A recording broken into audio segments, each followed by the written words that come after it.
bonjour à tous, bonjour à toutes, et bienvenue sur la chaîne du Dragon, la seule chaîne qui n'a pas la langue dans la popoche. Aujourd'hui, on va faire la deuxième vidéo sur la Terre Creuse. Alors, on parlera pas bien sûr de la Terre Creuse, on parlera d'Agartha et bien sûr du monarque d'Agartha, qui n'est autre que Melchisédek. Alors, nous verrons Melchisédek, la confirmation. Donc la confirmation de Melchisédek, ça ne veut pas dire que Melchisédek s'est confirmé, ok. C'est la confirmation dans les Hébreux, dans les psaumes, la confirmation que Melchisédek fait bien partie du divin, d'accord. Alors on entend parler comme de Melchisédek roi, mais attention, rappelez-vous, c'est un rédempteur, mais le roi rédempteur, il n'y en a qu'un seul. Mais on entend parler quand même, si on regarde Apocalypse, le cheval blanc, on s'est bien rendu compte qu'il y en a un qui arrive avec un arc et l'autre avec une épée. L'épée c'est la parole et l'arc c'est pas le bon. Je vous l'ai déjà fait le truc. Donc là attention, est-ce que Melchisédek serait pas le déchu? Alors, à vous de voir ça, est-ce que Melchisédek, c'est réellement le Christ réincarné à l'époque, enfin, vous allez voir, je vous ai préparé tout ça, donc Melchisédek, après nous verrons Melchisédek par rapport à Jésus, ensuite nous verrons les prophéties de Melchisédek, et moi je vous ai expliqué la prophétie sur, à mon sens. Alors, pour pas heurter la sensibilité de certains, cette vidéo, vous n'aurez qu'à ne pas la regarder. Alors, Oscar alors, excusez-moi parce que c'est un nom à coucher dehors. Il y en a comme ça qui ont des noms à coucher dehors. Alors, Oscar, c'est le prénom. Et Uskategui. Uskategui. Oh, bon, non, ça, c'est des noms. Il est pas français, le machin. Bah oui. Alors, donc lui, il a essayé de décrypter la prophétie de Melchisédek. Et il a écrit un passage, et là, moi, j'ai retenu des fautes. Alors, pas des fautes d'orthographe, j'ai retenu des fautes de compréhension. Et là, on va vite s'en rendre compte. Alors, quand vous entendrez parler... alors je vous ai tout noté dans le programme, toujours une fois, donc je me suis cassé la tête à taper comme une vraie petite secrétaire que j'étais, mes propres pensées sur ce passage-là, d'accord. Et vous allez voir que ça se tient, et c'est plutôt même intéressant ce que je dis. Alors Oscar Uzelski, lui, n'est pas de la génération, il est né dans les années 50, donc il fait encore des bouquins, il a fait des bouquins. Alors je vous dirai pas son pédigré, on s'en fout, c'est pas ça qui nous intéresse. Alors il nous a écrit que la prophétie elle a une date, il a donné des dates, mais il a fait ça comme un fil d'Ariane, lui. Il a mis un point d'ancrage et il a mis à tout couler. Mais non, c'est pas comme ça que ça marche. Et loin de là, et moi, quand j'ai lu cette prophétie, par exemple, ça fait déjà un petit moment que je la connais, mais quand je l'ai lue, quand vous la relisez, vous observez, et vous dites tilt, ça y est, j'ai fait tilt. Et là, moi, j'ai fait tilt direct. Ça m'a pas duré 3 jours pour faire tilt. C'est dès que je l'ai lu, j'ai fait tilt. Comme ça. Alors, c'est pas le flipper qui fait tilt, c'est l'esprit qui est assez grand ouvert, on va dire comme ça les choses. Et tout le monde l'aurait fait, il suffisait de la lire correctement, c'est tout. Bon, on verra le tenant et les aboutissants, vous entendrez ça dans cette vidéo-là. Ensuite, ce qu'on peut dire, c'est que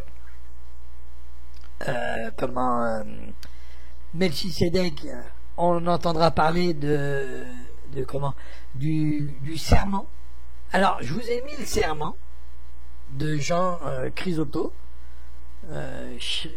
Chrysoto, hein, Chrysoto, ouais, Chrysostome. Ah bah oui, c'est des noms, oui, c'est Saint-Jean, ça, hein, c'est Saint-Jean de... tonton Cristobal est revenu. Bah oui, commencez pas, hein, à me dire que... hein, ah oui. Je ferai une vidéo un jour ou l'autre quand il y aura assez de questions posées. Je ferai une vidéo sur les questions et je répondrai à ces questions. Alors, mais pour l'instant, il n'y a pas assez. À chaque fois, il y a un tondu un pelé qui me cause. Alors, c'est pas la peine d'en faire une vidéo, quoi. Hein. En plus, oui, je mettrai même les réfractaires. Hein. Donc,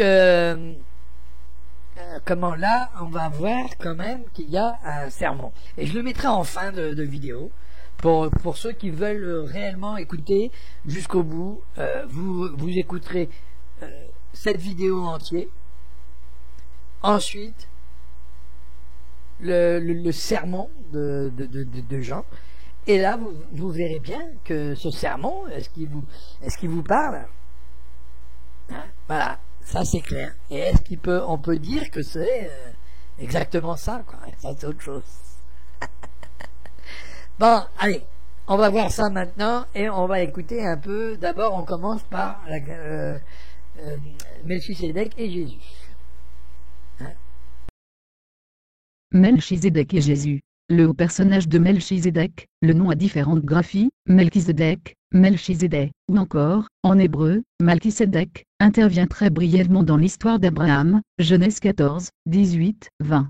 Son nom, roi de justice, et son titre, roi de Salem, c'est-à-dire roi de paix, ne peuvent être précisément mis en relation avec quelque chose de terrestrement et d'historiquement connu. Au moment où Melchisédek apparaît, Abraham revient victorieux d'une campagne contre 4 rois, qui, en lutte contre les rois de Sodome et Gomorrhe, s'étaient emparés des gens et des biens de Lot, son neveu, lui-même emmené en captivité par eux.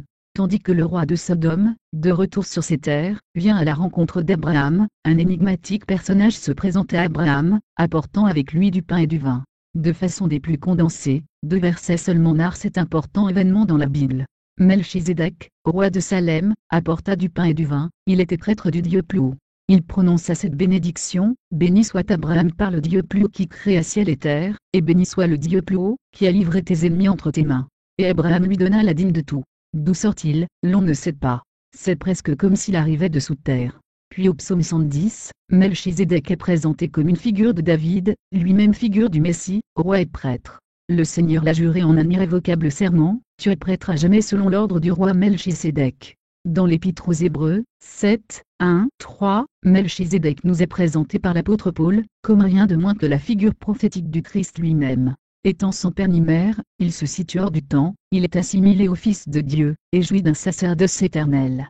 De ce fait, le sacerdoce de Melchisédek est bien supérieur à celui des prêtres juifs, seulement prêtres selon l'ordre d'Aaron, le frère de Moïse, car non seulement ceux-ci sont mortels comme tout le monde, mais, en la personne de leur ancêtre Abraham, ils ont dû payer la dîme à Melchisédek, et également reçu de lui la bénédiction. Jésus, qui, tel Melchisédek, n'est pas de descendance sacerdotale, est présenté là comme étant prêtre, selon l'ordre de Melchisédek. L'Église catholique, dans les textes liturgiques, de la messe s'en souvient lorsque, par la prière eucharistique, elle implore, en effet, le Créateur en ces termes.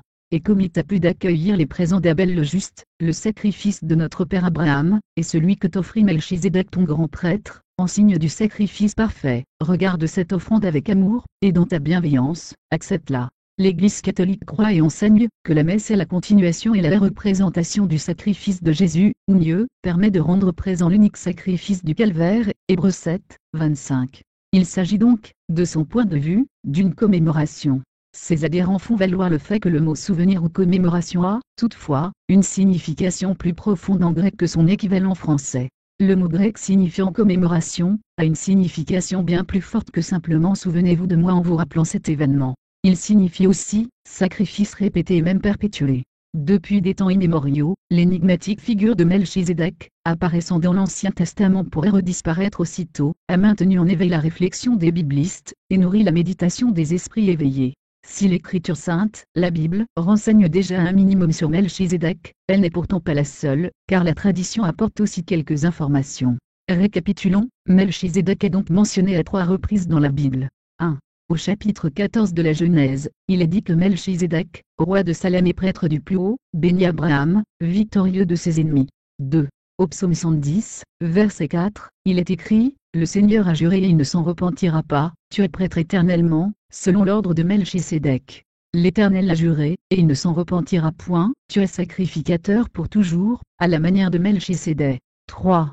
Dans l'épître de Paul aux Hébreux, il est, en quelque sorte, affirmé que Melchizedek est la préfiguration du Christ lui-même. Extraordinaire, assurément, était cet être devant la bénédiction de qui s'inclina le Père des croyants, celui qui, si souvent, avait été béni de Dieu et en qui toutes les nations de la terre devaient être bénies. Melchizedek a-t-il tout droit descendu du ciel pour bénir Abraham, et y est-il ensuite remonté, ou bien a-t-il sorti de la terre et y est-il ensuite entré, étant donné qu'après cette bénédiction, l'Écriture sainte ne fait plus mention de lui jusqu'à l'époque du roi David, où David lui est comparé? David se trouve, en effet, alors, sur le trône d'Israël et c'est par lui que Yahweh Dieu fait connaître sa volonté à son peuple. Le nom que porte Melchizedek, et qui signifie roi de justice, doit être pris dans sa pleine et entière acception, car seul un être parfaitement pur, pouvait être directement appelé par Dieu à un sacerdoce, ne relevant d'aucun pouvoir humain. La Genèse nous apprend en effet, qu'il était prêtre du Dieu souverain, mais il est très significatif de constater que le livre saint, où se trouve indiqué avec tant de précision, la succession des prêtres de la descendance d'Aaron, ne parle pas du tout des éventuels successeurs de Melchizedek. La raison la plus probable, est tout simplement qu'en dehors de David et de Jésus, lui-même il n'y en a jamais d'autre. Du reste, la déclaration du psaume « Tu es éternellement prêtre selon l'ordre » ou à la manière de Melchizedek montre, bien que le roi de Salem est nommé ici non comme le chef mais comme le genre d'un sacerdoce ou d'une prêtrise, sans analogie dans l'ancienne alliance. Melchizedek est donc la préfiguration du Christ lui-même, qui sera, lui aussi, roi et sacrificateur, en même temps que sacrifié. Et, pour que tout soit bien clair concernant cette mémorable manifestation, l'auteur du récit sacré prend bien soin de préciser le lieu où le roi pontife donna à Abraham son éminente bénédiction. La grande rencontre eut lieu tout près de Jérusalem, au nord de la ville, exactement entre la ville et le tombeau des juges, qui en est distant d'à peine 3 kilomètres, près de l'endroit où passe actuellement la route de Jérusalem à Naplouse. C'est là que le grand prêtre de Salem, avant de bénir Abraham, offrit à Dieu le pain et le vin, préfiguration de la scène, que le Fils de Dieu devait, plus tard, lui-même instaurer, pour tous ceux voulant se souvenir de lui, dans cette même incomparable ville de Jérusalem. Et l'on conçoit fort bien que l'apôtre Paul, écrivant aux Hébreux, car les gentils, c'est-à-dire les païens, n'auraient, ici, pas du tout pu le comprendre, leur déclare, inspiré, qu'il aurait, concernant Melchizedek, beaucoup d'autres choses à leur dire, et des pas faciles à faire comprendre. À cause de ce manque d'intelligence des choses saintes, qui est, en fait, en bon français, un manque d'intuition spirituelle, voici les seuls qu'il consent à leur dévoiler. Outre la royauté de la justice et de la paix, Melchizedek est, excusez du peu, sans père ni mère, sans généalogie, il n'est, du reste, pas de même race qu'Abraham, ses jours n'ont pas eu de commencement ni sa vie de fin, il est semblable en cela au Fils de Dieu, et il demeure éternellement prêtre du Plus-Haut. Tel est cet être, préfiguration du Christ et même semblable au Fils de Dieu, né d'une façon quasi surnaturelle. En réalité, le surnaturel n'existe pas, puisque tout est naturel, puisqu'appartenant à une autre race qu'Abraham, engendré, comme le Christ, avant les temps, comme le Christ sans descendance, et, comme le Christ, vivant à jamais, prêtre d'un pontificat perpétuel et parfait, puisqu'il a plu au Christ d'être prêtre selon cet ordre. Sacrifice, empêché par l'ange, d'Isaac par Abraham.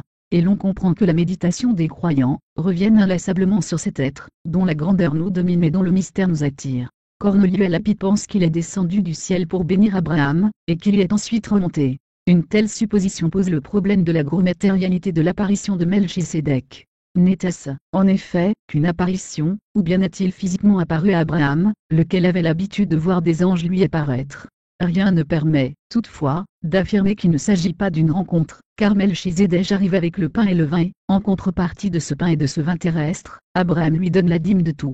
Cette dîme n'est elle-même pas virtuelle, ou fin matérielle mais terrestrement réelle, et se traduit par le don du dixième de ses troupeaux et de ses récoltes, sinon un Melchizedek purement spirituel n'en aurait eu que faire. Autrement, la dîme n'aurait pu remonter vers Dieu, que sous forme de sacrifice, ce que le texte biblique n'aurait pas manqué de préciser. Concernant la dîme, il faut encore ajouter qu'elle correspond au dixième de la matière, qui, selon les lois en vigueur dans la création, est sacrée. À cela est liée l'énigme de la matière noire. Certains, sur la base de l'Épître aux Hébreux, ont pensé que Melchizedek était le Christ, lui-même apparu à Abraham sous forme humaine. Les hiéracites ont vu en lui l'incarnation du Saint-Esprit en personne. À l'appui de cela, il y a le fait que Melchizedek est présenté comme le roi de la justice et que, par comparaison au règne de la pureté lié au Père qui, plus tard, va donner ses commandements à Moïse et au règne de l'amour apporté, près de 2000 ans plus tard, par le Fils de Dieu Jésus, l'incarnation de l'amour, le règne du Saint-Esprit nous apparaît bien, en effet, comme le règne de la justice devant apporter la conclusion des trois règnes. Selon la prophétie de Joachim d'Ifior, Origène et Didym ont tout simplement cru qu'il était un ange, ce qui nous ramène donc à l'idée qu'il s'agissait d'une apparition. Les Samaritains, au dire d'Épiphane, déclaraient que Melchizedek est Assem, le fils de Noé. Il y eut de bonne heure une secte gnostique appelée Melchizedécien, sur l'origine et la doctrine de laquelle nous ne savons pour ainsi dire rien. Il se rattachait à Théodote le changeur, qui niait la divinité de Jésus, et enseignait qu'au moment du baptême, le Christ était descendu en Jésus, et ces Melchizedéciens donnaient même carrément la prééminence à Melchizedek sur le Christ. Cela en surprendra beaucoup, car, en réalité, lors du baptême, ce n'est pas le Christ qui est descendu en Jésus, mouvement descendant, en lequel il se trouvait déjà, mais c'est Jésus qui, jusque-là, portait un bandeau sur ses yeux spirituels, l'empêchant de savoir qui il était, qui, grâce au baptême donné par Jean, le plus grand de tous ceux qui sont nés de femmes, a trouvé et expérimenté la parfaite liaison avec son Père, mouvement ascendant. Pour la visionnaire Catherine Emmerich, laquelle a eu, relativement à Jésus et à son époque, de nombreuses visions recueillies, pendant sa pleine année, par l'écrivain italien Clément Brentano, Melchizedek était une sorte d'ange sacerdotal chargé de préparer le grand œuvre de la rédemption. Saint Yves d'Alvègre, auteur de la mission de l'Inde parlant du roi du monde, le présente comme le survivant, au temps d'Abraham, de l'ancienne Église universelle du Bélier, de Rame, détrônée par l'Église du Taureau, d'Hirsou. Les Rose-Croix du XVIIe siècle ont tranquillement rangé Melchizedek avec Enoch, Moïse, Élie et d'autres parmi leurs ancêtres. Une autre tradition, plus rigoureusement chrétienne, voit en l'épisode de Melchizedek, l'une de ces manifestations soudaines de l'être qui, sur la terre, tient la lieutenance du Christ. D'ordinaire, il vit dans l'obscurité, mais il en sort lorsqu'il voit la nécessité d'une intervention publique. Avec Abraham commence, en effet, la sélection du peuple dans lequel devait prendre corps le Verbe, peuple profondément matériel et dur et strictement formaliste. Il fallait que, dès cette époque, fût signifié le caractère unique de liberté, de spiritualité pure, d'indépendance formelle qui est celui de la mission du Sauveur. Melchizedek possédait en lui-même l'unique Verbe de Dieu, vivant et agissant. Il devint à la fois sans principe et sans fin, puisqu'il ne portait plus en lui la vie temporelle et mobile, qui possède un commencement et une fin, et qui est secouée par de multiples passions, mais seulement la vie divine du Verbe, venu habiter en lui, la vie éternelle qui n'est limitée par aucune mort. Il faut songer à Melchizedek, qui eut un si grand amour de Dieu, et qui ne fut pas le grand prêtre des faux dieux, mais du Dieu plus haut et véritable, car les connaisseurs de la sagesse divine, ne se sont pas contentés d'appeler Melchizedek ami de Dieu, mais ils l'ont appelé prêtre pour indiquer clairement aux hommes sensés, que son rôle ne fut pas seulement de se convertir personnellement au culte du vrai Dieu, mais encore, à titre de grand prêtre, de conduire les autres dans l'ascension spirituelle, qui conduit à l'unique et véritable Dieu. Le nom de Melchizedek, ou plus exactement Melchizedek, n'est pas autre chose que le nom sous lequel la fonction même du roi du monde, se trouve expressément désignée dans la tradition judéo-chrétienne. Cet homme vivant qui est Melchizedek, c'est Manu, qui demeure, en effet, perpétuellement, en hébreu l'olam, c'est-à-dire pour toute la durée de son cycle, Manvantara, ou du monde qu'il régit spécialement. C'est pourquoi il est sans généalogie, car son origine est non humaine, puisqu'il est lui-même le prototype de l'homme, et il est bien réellement fait semblable au Fils de Dieu, puisque, par la loi qu'il formule, il est, pour ce monde, l'expression et l'image même du Verbe divin. Toute la révélation est pour vous, comme les mots d'un livre cacheté, que l'on donne à un homme qui sait lire, en lui disant, lis donc cela. Et qui répond, je ne le puis, car il est cacheté. Isaïe 29, 11. Ainsi sommes-nous, pour beaucoup, à l'égard de la révélation relative à Melchizedek, nous voudrions lire un livre cacheté, et il doit d'abord, au moins partiellement, être décacheté. Melchizedek, à travers les différentes suppositions humaines, perce, probablement, pour une part, un peu de vérité. Celle-ci est, comme toujours, vraisemblablement, plus simple, plus logique, plus claire, plus lumineuse, plus forte. Mais il était réservé à un enseignement transcendant, survenant seulement près de 3 millénaires plus tard, de nous mettre sur la piste. Considérons déjà le livre. C'est Jésus qui parlait, il dit « Je ne vins pas sur terre qu'une seule fois, mais quelques-uns seulement le surent ». Ce qui veut dire qu'aujourd'hui encore, la grande majorité ne le sait pas. Pourtant cela est aussi donné à comprendre, relativement à la mission du Rédempteur, dans un autre haut enseignement que le lecteur est invité à découvrir seul. Si l'on admet, au moins à titre d'hypothèse, cette idée, se pose alors la question, quand et où, combien de fois, et surtout en qui, Jésus a-t-il, avant d'être, il y a 2 millénaires, Jésus de Nazareth, déjà venu sur terre? Si l'on considère tous les hauts personnages de la Bible, ainsi que l'apôtre Paul l'a lui-même remarqué et fait remarquer, un seul peut, dans l'Ancien Testament, avoir été Jésus et c'est précisément Melchisédech. Cela fut inspiré, une nuit, à l'auteur de ces lignes. Il est donc possible de le savoir, ce qui ne signifie nullement pouvoir, et même seulement désirer, le prouver à quelqu'un d'autre. Comme toujours, chacun doit ici librement examiner et se convaincre seul. Si l'on admet cette simple idée, la lecture de l'épître aux Hébreux de l'apôtre Paul, dit Paul de Tarse, devient alors d'une limpide simplicité, si Paul y compare sans arrêt Melchisédech et Jésus, faisant même de Jésus un prêtre sacrificateur selon l'ordre de Melchisédech, c'est tout simplement parce que l'un est l'autre. Comment cela serait-il possible autrement? Jésus, le Fils de Dieu, une partie du Père lui-même, ne va quand même pas être placé, comme David, par Paul au rang de disciple d'un plus bas que lui. Ce serait une totale incohérence dans la bouche de Paul pour qui Jésus occupe, en tant que partie du Créateur, la plus haute place qui soit, en Dieu lui-même. Mais alors, si Melchisédech, rencontrant Abraham, n'était pas une apparition mais bien un être de chair, d'où venait-il, comment est-il venu, et que faisait-il sur la terre à ce moment-là?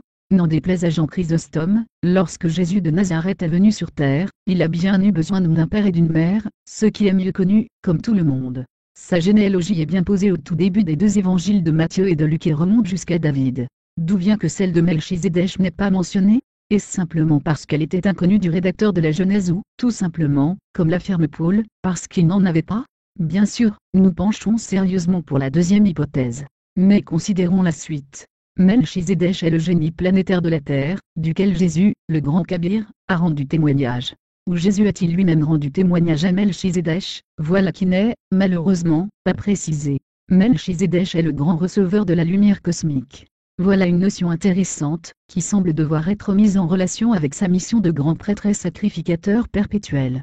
Melchisédech a un corps physique, il est un homme ou, pour mieux dire, un surhomme. Voilà qui est plus précis. L'on en apprend un peu plus qu'avec Jean Chrysostome. Le concept génie planétaire, peut être une autre formulation d'être de la terre, ou de grand prêtre ou de sacrificateur, etc.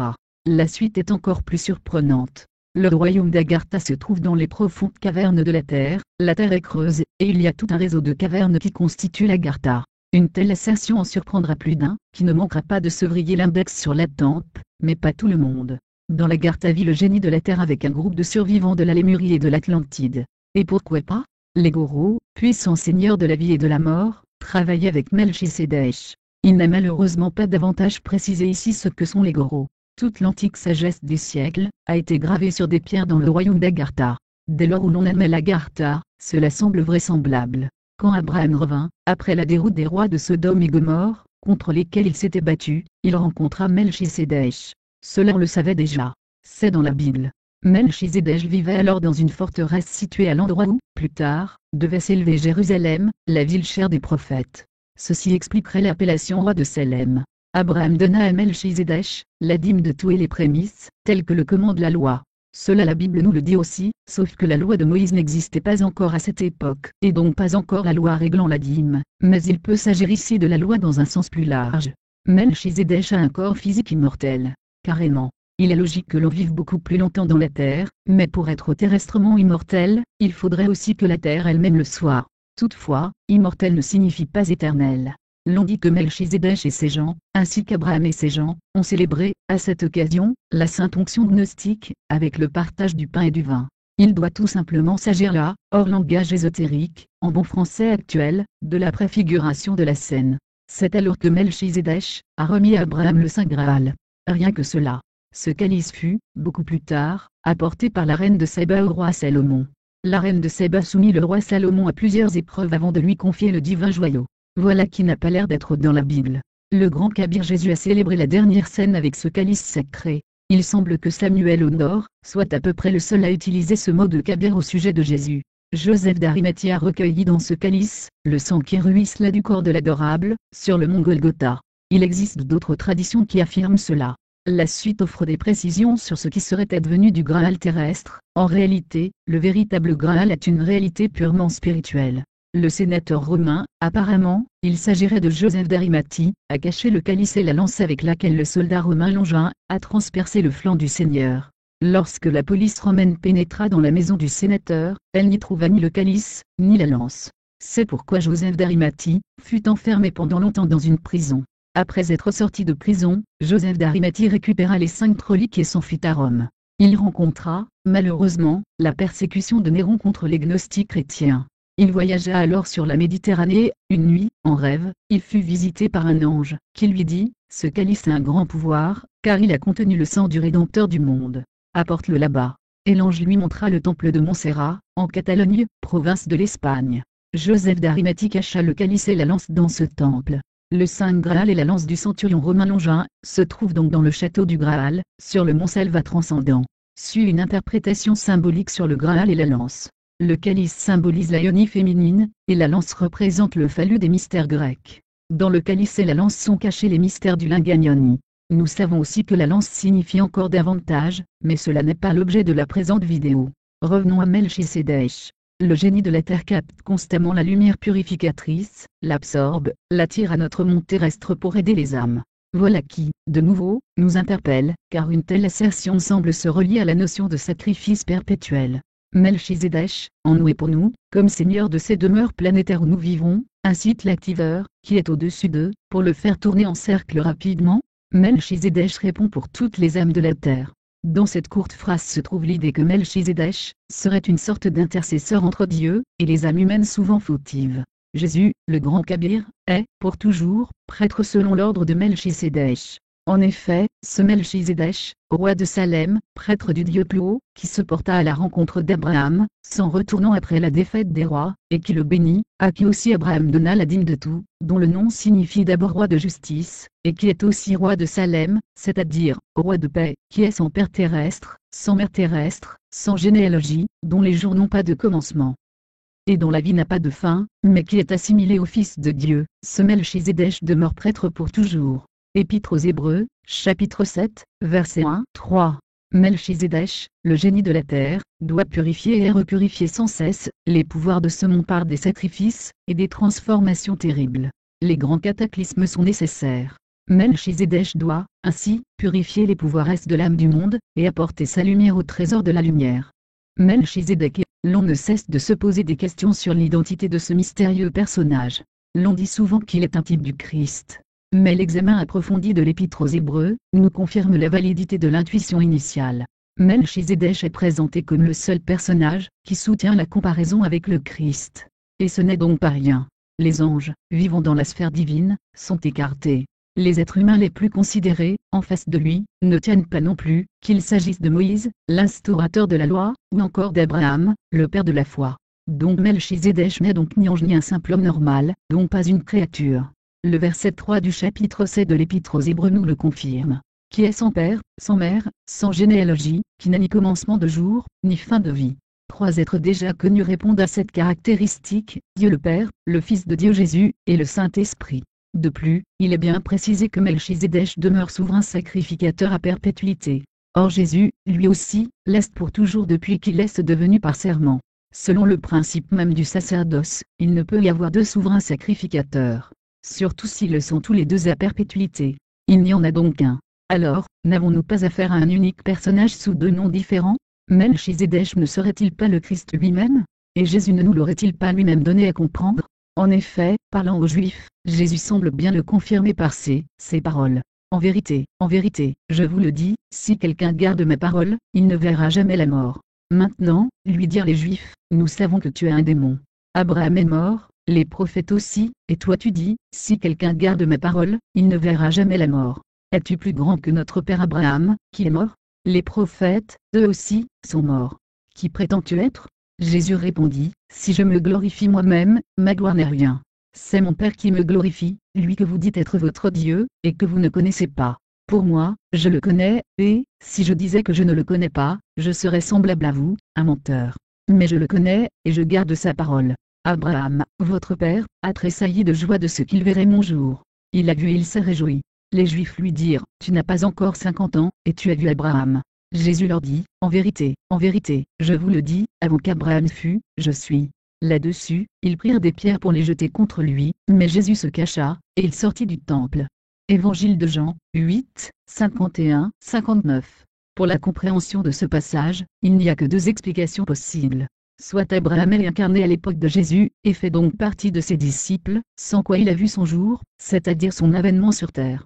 Si c'est bien le cas, c'est l'un des passages de l'enseignement de Jésus où, sans en avoir l'air, il enseigne clairement, mais uniquement à qui veut bien l'entendre, et ce que l'Église catholique, et bien d'autres ont omis de considérer, la réincarnation. Soit, deuxième hypothèse, obligatoire pour ceux qui refusent la réincarnation. Lorsqu'Abraham était Abraham, à un moment de sa vie, il a vu le Christ. Le livre de la Genèse nous raconte, en effet, l'extraordinaire rencontre d'Abraham avec Melchisédek. La rencontre d'Abraham avec le Christ. Et si Abraham a alors vu le Christ, Jésus, c'est que le Christ était antérieurement incarné en Melchisédek. Ce qui nous ramène à la réincarnation. Possible aussi que la parole de Jésus se réfère non à un seul des deux événements envisageables même mot 2. Avant qu'Abraham fût, je suis. Mérite, elle aussi, grandement que l'on s'y arrête ici. Elle a, certes, déjà, en premier lieu, un sens éminemment spirituel.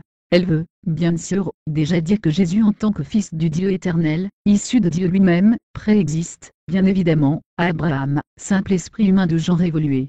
C'est-à-dire soumis à une évolution, issue du genre spirituel humain, ayant eu, à ce titre, comme toutes les autres créatures, un commencement. Mais elle peut aussi, précisément, faire allusion à la rencontre d'Abraham avec Melchisédek et au fait que ce soit, comme le souligne l'apôtre Paul dans son épître aux Hébreux, Melchisédek qui soit venu vers Abraham et non l'inverse. Le tout premier patriarche revenait, quant à lui, de la défaite des rois et, en gratitude, désirait, probablement, donner la 10e partie de tout son butin à celui qui donne toutes les victoires. La dîme étant destinée à transiter par les sacrificateurs, encore fallait-il qu'un sacrificateur pût la recevoir des mains d'Abraham. À cette époque, toutefois, le sacerdoce lévitique terrestre n'existait pas encore, il fallait donc que se trouve quelqu'un du sacerdoce céleste. Et comme Abraham occupait alors la plus haute fonction spirituelle sur la terre, il fallait lui envoyer le personnage qui occupait la plus haute fonction céleste dans les cieux, le grand prêtre roi, Melchisédek. Abraham ne pouvant pas aller jusqu'au temple céleste, il fallait, comme le dit l'apôtre Paul, que ce personnage vienne jusqu'à Abraham. Melchisédek. Prophétie écrite en 1890. Les hommes s'oublieront chaque jour, un peu plus de leurs âmes pour s'occuper seulement de leur corps. La plus grande corruption régnera sur terre. Les hommes deviendront semblables à des animaux féroces, assoiffés du sang de leurs frères. Le croissant de l'une disparaîtra, et ses adeptes sombreront dans la mendicité et dans la guerre perpétuelle. Ces vainqueurs seront frappés par le soleil, mais ils ne se lèveront pas deux fois, il leur arrivera la pire des disgrâces, et ils finiront sous les insultes aux yeux des autres peuples. Les couronnes des rois, grands ou petits, tomberont. 1, 2, 3, 4, 5, 6, 7, 8. Il y aura une guerre terrible entre tous les peuples. Les océans rougiront. La terre et le fond des mers se couvriront de squelettes, les royaumes se scinderont, des nations entières seront décimées. La faim, la maladie, des crimes méconnus des lois, comme le monde n'en aura encore jamais vu. Alors viendront les ennemis de Dieu, et de l'Esprit divin qui réside dans l'homme. Ceux qui prendront la main de l'autre périront aussi. Les oubliés, les persécutés, se soulèveront et attireront l'attention du monde entier. Il y aura de la neige et des tempêtes, les montagnes pelées se couvriront de forêts. La terre tremblera, des millions d'hommes échangeront les chaînes de l'esclavage, et des humiliations contre celles de la faim, des maladies et de la mort. Les anciens chemins se rempliront de multitudes, qui iront d'un endroit à un autre. Les plus grandes, les plus belles villes périront par le feu. 1, 2, 3. Le père luttera contre le fils, le frère contre le frère, la mère contre la fille. Le vice, le crime, la destruction des corps et des âmes, régneront sans frein. Les familles se disperseront, la fidélité et l'amour disparaîtront. De 10 000 hommes, un seul survivra, fou, nu, affamé et sans force, qui ne saura pas se construire une maison, ni se procurer de la nourriture. Il hurlera comme un loup enragé, dévorera des cadavres, mordra sa propre chair et défiera Dieu.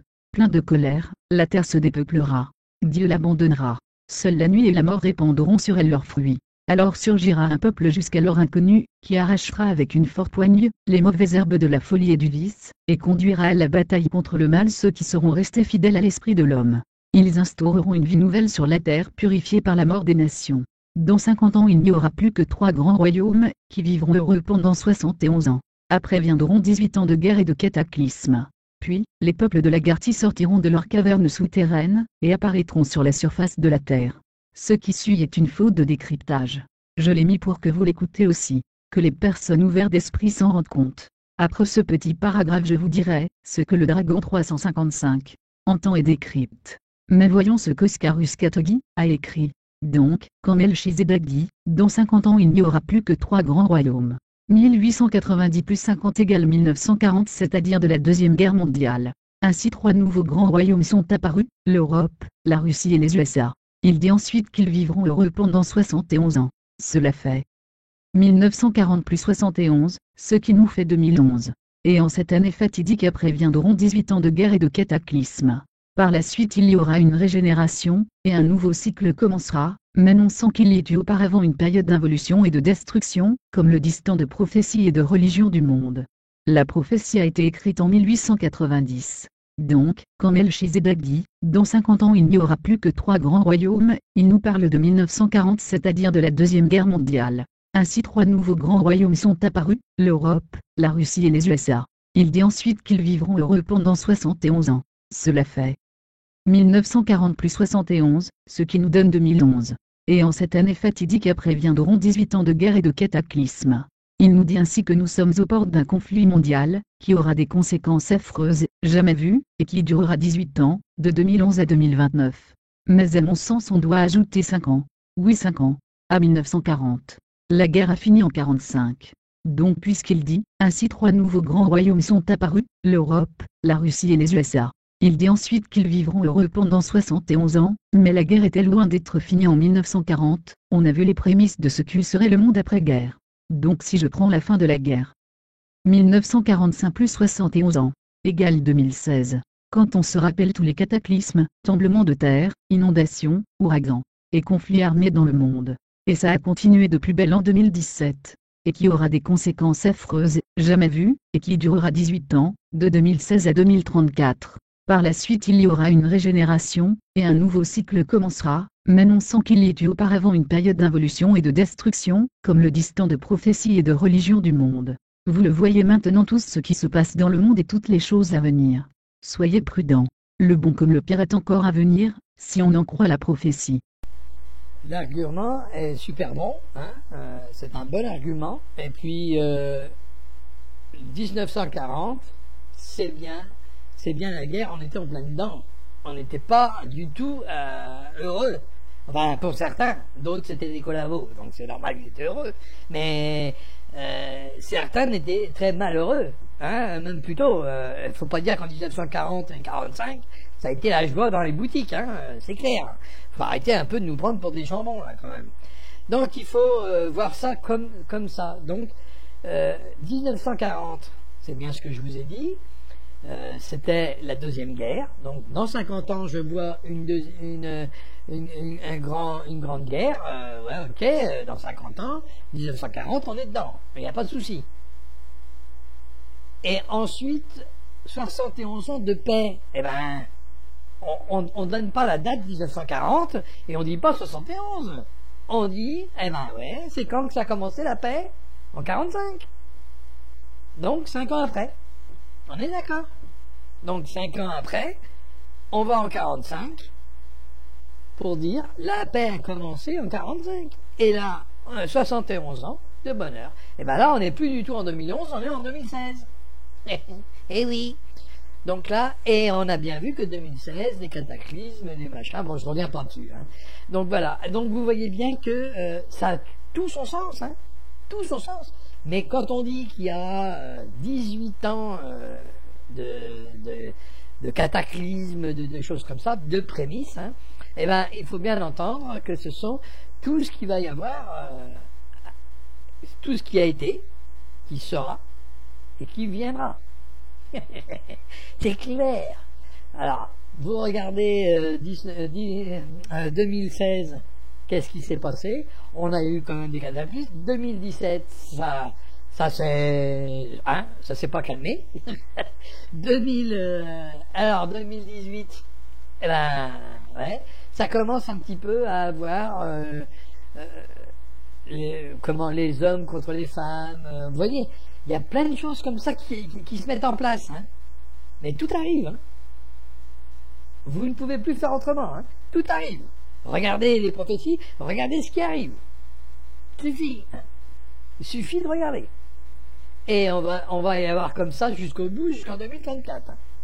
Ah, c'est clair, c'est net, c'est sans bavure, hein, c'est sans appel. Et si on se rappelle ce que vous n'avez qu'à aller faire quelques petites recherches un petit peu, vous aussi, et vous allez parler un petit peu d'Athalis. Et Athalis, lui, qu'est-ce qu'il a sorti? Il a sorti allègrement qu'il voyait plutôt un conflit mondial entre 2030 à 2035. Et moi je vous dis ça durera jusqu'en 2034. Alors vous voyez bien que là on se rapproche de hein. Bon, je vous fais pas le topo d'Athalis. Hein. Il suffit de regarder ma vidéo. Hein. Les vidéos politiques que j'ai fait, j'en parle. Hein.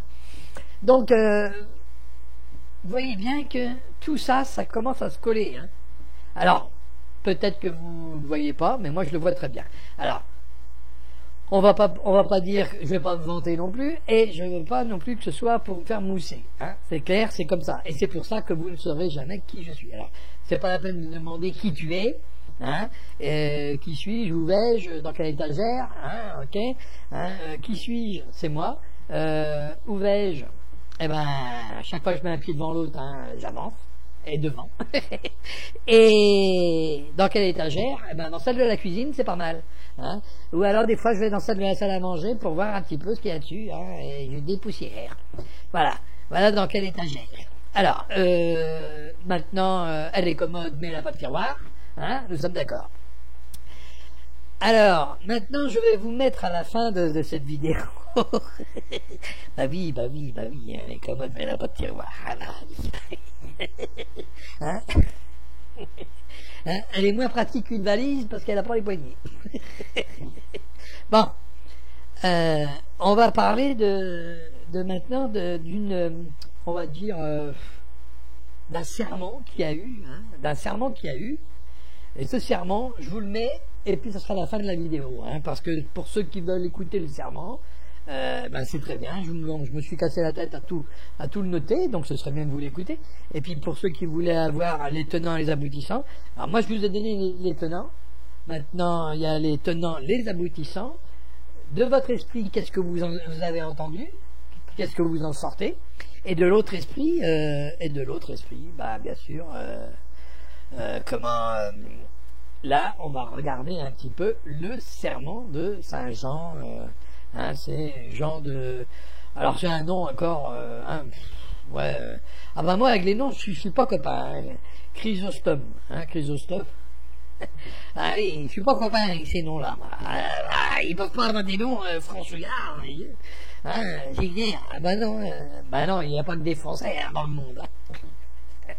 Hein, bon, alors, le sermon de Jean de Chrysostome.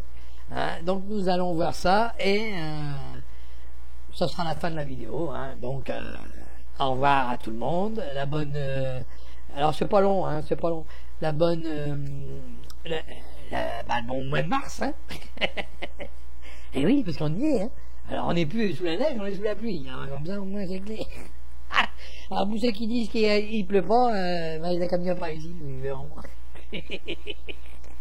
Allez, à bientôt et puis bon courage pour le reste, hein. C'est à venir encore, hein. Il y a des choses à venir, hein. Plein. Sermon de Jean Chrysostome. Jean Chrysostome a fait une substantielle homélie au sujet de Melchisédek. Examinons-la de près, afin de voir si nous ne pourrions pas, par hasard, y apprendre quelque chose. Ce qui arrive sur mer et dans la conduite de nos pensées, doit se rencontrer aussi dans l'explication de l'écriture. Le trouble, la crainte peuvent nous saisir, quand nous arrivons en pleine mer, non que la mer soit dangereuse, mais parce que nous sommes des navigateurs inexpérimentés. Un discours facile à comprendre par lui-même, peut devenir difficile par suite de l'inexpérience des auditeurs, et je vais en tirer de saint Paul un exemple. Après avoir dit que le Christ a été pontife selon l'ordre de Melchisédek, alors qu'il recherche ce qu'est Melchisédek, il ajoute: nous avons sur lui à dire des choses nombreuses et difficiles à expliquer. Hébreux 5, 11. Que veux-tu dire, ô saint Paul? Difficile à expliquer pour toi, qui es doué de la sagesse d'en haut, pour toi, qui as entendu les mystères, pour toi, qui as été ravi au troisième ciel? Si tu ne peux les expliquer, qui les comprendra? Difficile à expliquer, dit-il, non à cause de ma propre faiblesse, mais à cause de l'ignorance de ceux qui m'écoutent. Car, après avoir dit, difficile à expliquer, il ajoute, parce que vous avez l'esprit lent à m'entendre.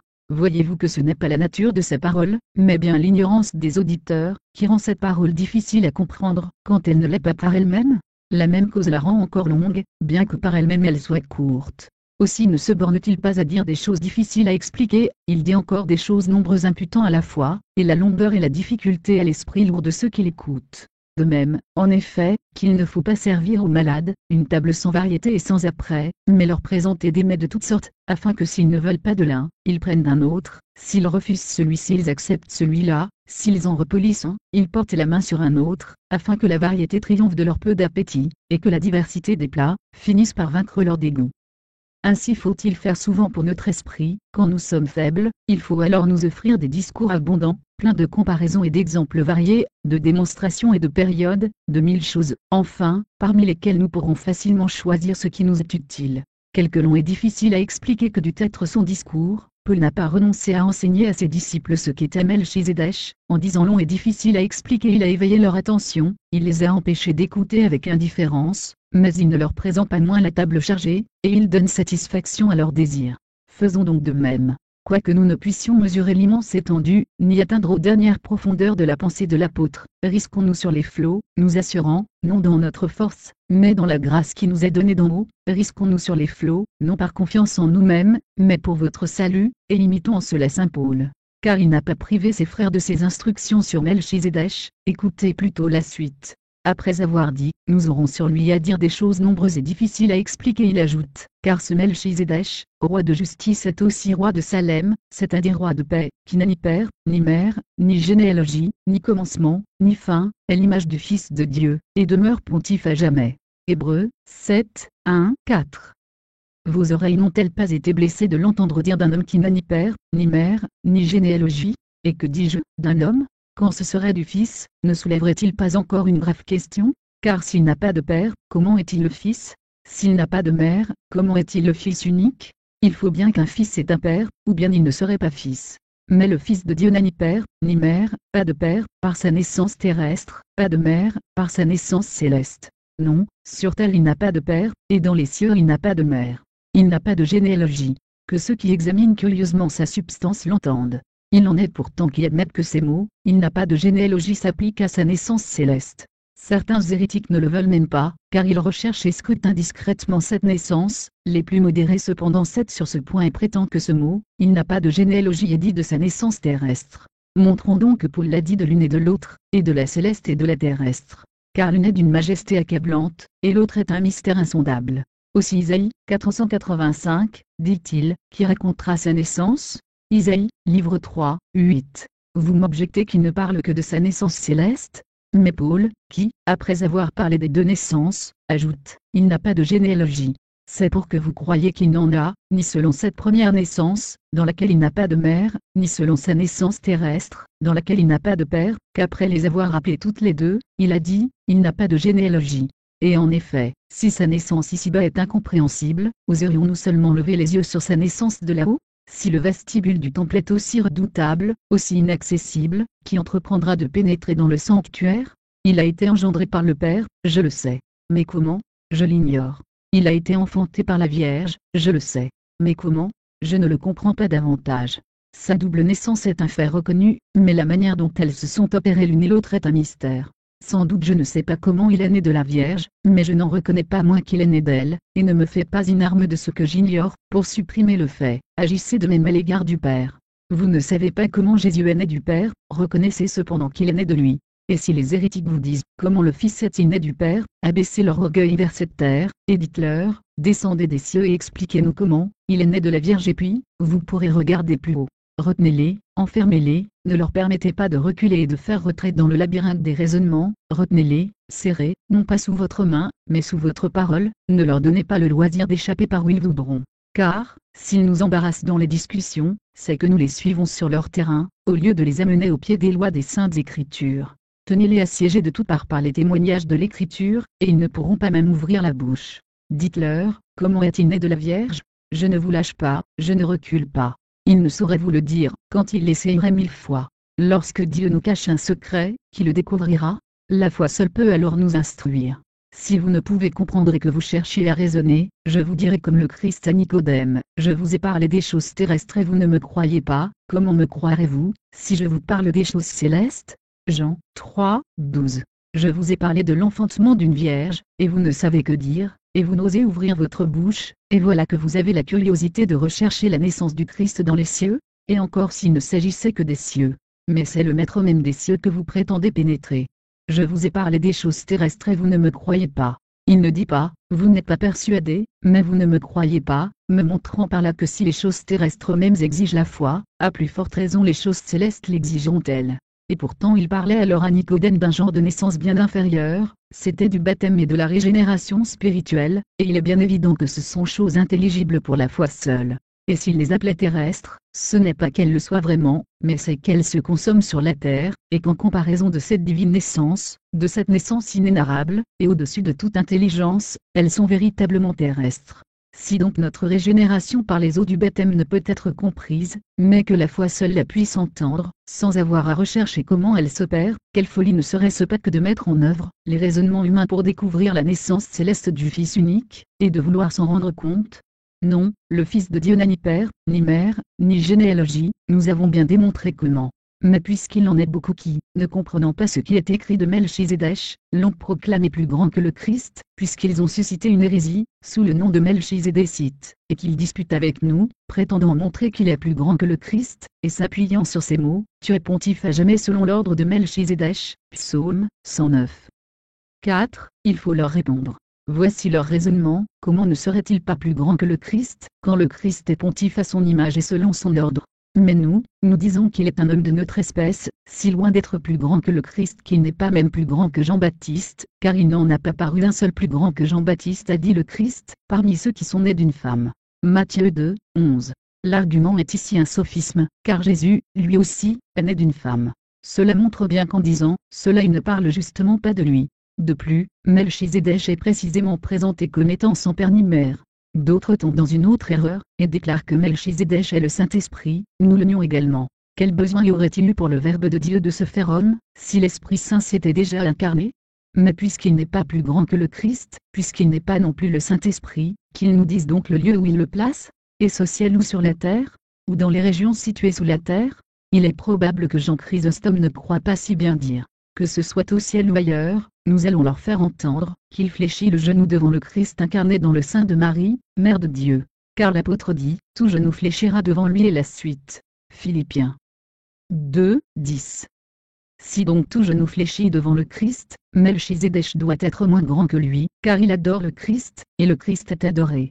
Si ces malheureux hérétiques regardent ce qui suit, où il est dit, est l'image du Fils de Dieu, Hébreux 7, 3, il leur faudra bien comprendre que Melchizedek a été fait, comme nous à l'image et à la ressemblance de Dieu. Les Juifs disent qu'il était né de la fornication, et que c'est pour cela qu'il a dit son généalogie, nous leur répondrons aussi qu'ils se trompent. Salomon, né de la femme adultère d'Uri, a une généalogie. Mais comme Melchizedek était la figure du Seigneur, et qu'il représentait une image du Christ, de même que Jonas, l'Écriture a passé son père sous silence, afin de nous faire voir en lui, comme en une image fidèle, le Christ qui n'a vraiment ni père, ni généalogie. Mais ces Melchizedécites nous font encore cette objection, que signifie donc ce que le Père dit au Christ, tu es pontife à jamais selon l'ordre de Melchizedek? Nous leur répondons que Melchizedek a été un homme juste, et véritablement l'image du Christ, ému par l'esprit prophétique, comprenant le sacrifice qui devait être offert pour les nations, il a honoré Dieu avec le pain et le vin, à l'imitation du Christ qui devait venir. Et comme la synagogue juive, selon l'ordre d'Aaron, offrait en sacrifice à Dieu, non du pain et du vin, mais des génisses et des agneaux, et honorait Dieu avec des victimes sanglantes, Dieu parlant à celui qui doit naître de la Vierge Marie, à Jésus-Christ, à son propre Fils, proclame ceci, tu es pontife à jamais selon l'ordre de Melchizedek. Non pas selon l'ordre d'Aaron, qui adore Dieu avec des génisses et des agneaux, mais, tu es pontife à jamais selon l'ordre de Melchizedek présentant à jamais, par le pain et le vin l'offrande des fidèles. Par lui gloire soit à Dieu et à l'Esprit Saint, maintenant et toujours, et dans les siècles des siècles. Ainsi soit-il. Après la lecture de cette longue prédication, dont la plupart des arguments sont assez faciles à réfuter, nous n'avons pas appris grand-chose de plus si ce n'est que Melchizedek pourrait venir de dessous la terre, mais ce texte a, au moins, le mérite de poser le grand problème posé à la catholicité, ou à l'orthodoxie par l'énigmatique personnage de Melchizedek.